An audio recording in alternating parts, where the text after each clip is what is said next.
আল্লাহ তাআলা বলে, বান্দা শোনো, মৃত্যুর যন্ত্রণা সত্য সত্যই আসবে, যেটার থেকে তুমি নিজেকে পলায়ন করছিলে, মরতে তুমি কখনোই চাচ্ছিলে না, কিন্তু এটা শুনে নাও, যে মৃত্যু তুমি কখনোই চাও না, সেই মৃত্যুর যন্ত্রণা তোমার আসবেই আসবে। সাকরাতুল মউত, হাত্তাকে এমনকি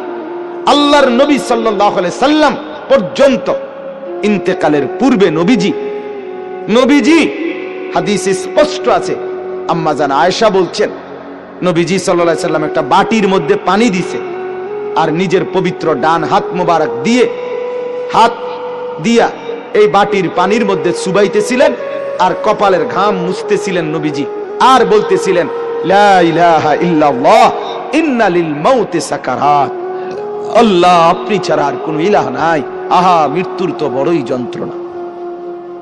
নবীজি বলতেছিলেন।